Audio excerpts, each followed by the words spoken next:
तरी माझा देव नक्कीच सापडेल.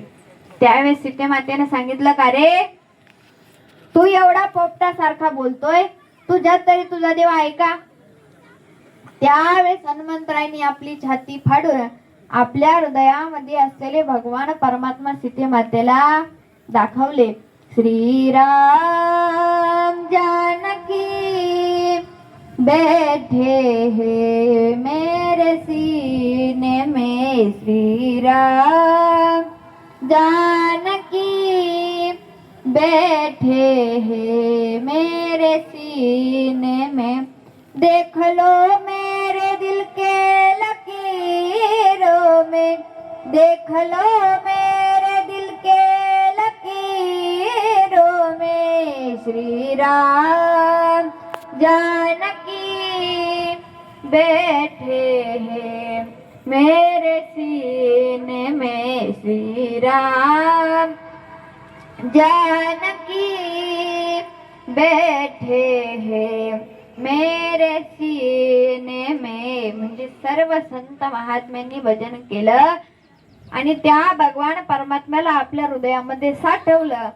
त्याचप्रमाणे आपल्याला देखील भजन करायला सांगतात, त्या भगवान परमात्म्याला हृदयामध्ये साठवायला सांगतात. मग त्या भगवान परमात्म्याला हृदयामध्ये साठवायचं म्हणजे कसं साठवायचं?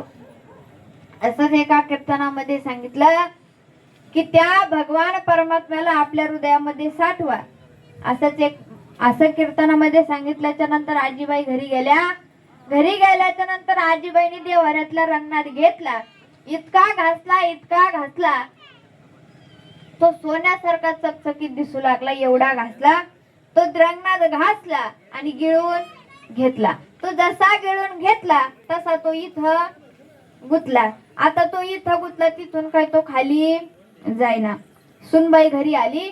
घरी आल्याच्या नंतर सुनबाईनं बघितलं की रोज सासूची बडबड चालू असती. इकडे हिंडत होती, तिकडे हिंडत होती, अजून घरी नाही आली. काय करती? काही ना काहीतरी सासूची बडबड चालू असती.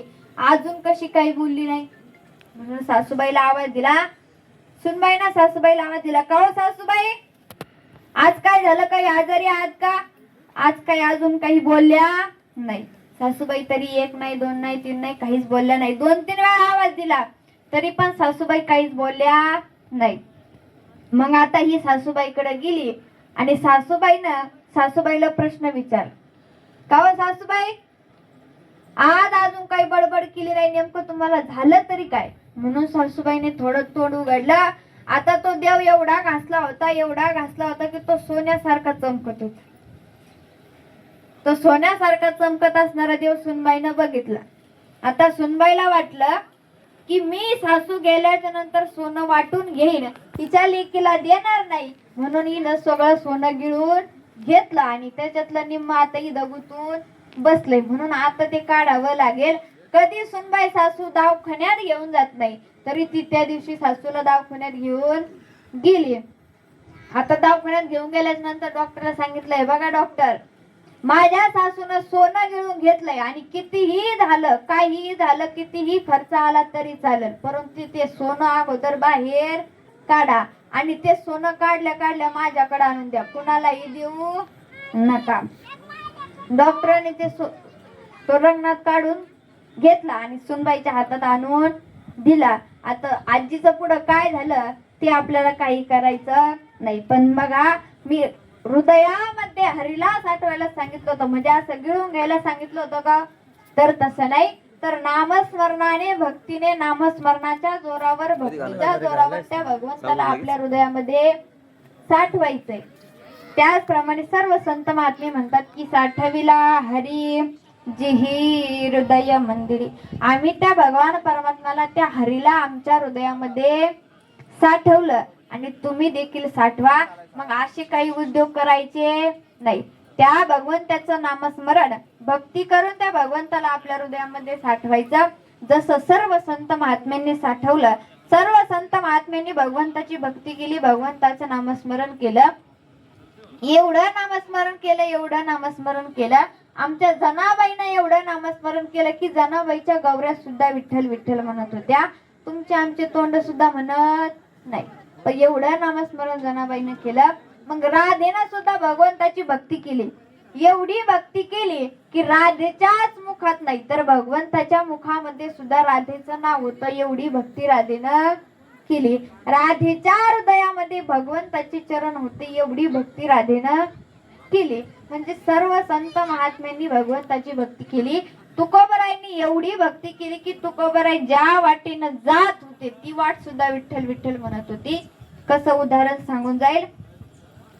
तुकोबरायांची पत्नी जिजामाता तुकोबरायांना म्हणले की हे बघा आता 3 डोंगर होते. भंडारा डोंगर, भामचंद्र डोंगर आणि भरारा डोंगर. या 3 डोंगरावरती तुकोबराय भजनासाठी जायचे. तुकोबरायच्या पत्नीने सांगितलं हे बघा तुम्ही नामस्मरण करण्यासाठी जाता परंतु जात असताना तुम्ही कोणत्या डोंगरावरती जाता ते मला सांगून जा. कारण 3ही डोंगरावरती येऊन मला तुम्हाला शोधावं लागतं. डोंगरावर येऊन शोधायचं मग तुम्हाला जेवायला द्यायचं. त्याने तुम्हालाही जेवायला उशीर होतो आणि तुम्ही जेवल्याशिवाय मी जेवत नाही. म्हणून मला सुद्धा जेवायला उशीर होतो.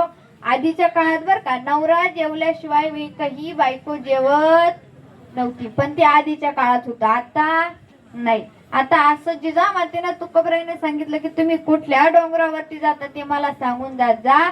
म्हणजे मी डायरेक्ट येत जाईल आणि तुम्हाला भाकरी घेऊन येत जाईल. परंतु त्यावेळेस तुकोबरायने सांगितलं हे बघा मी नामस्मरण करण्यासाठी जातो परंतु एकदा का गळ्यामध्ये विणा घातला, हातामध्ये चिपळ्या घेतल्या आणि भगवंताचं नामस्मरण करायला सुरुवात केली की मी कोण आहे, कुठे आहे आणि काय करतो याचं देखील मला भान राहत नाही. कारण तुकोबराय म्हणतात असो ऐसा कोठे आठवची नाही, देही चविदेही भोगुदशा.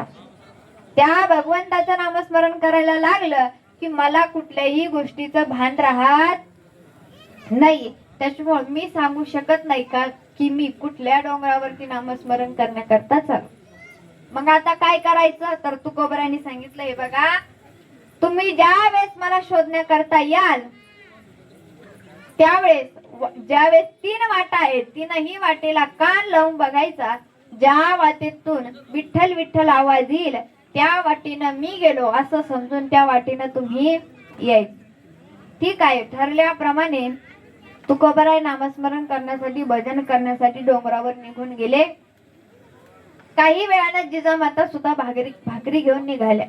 आता निघाल्याच्या नंतर पहिल्या वाटे 3 वाटेपर्यंत पोहोचल्या. पहिल्या वाटेला कान लावला काही आवाज आला नाही. दुसऱ्या वाटेला कान लावला काही आवाज आला नाही.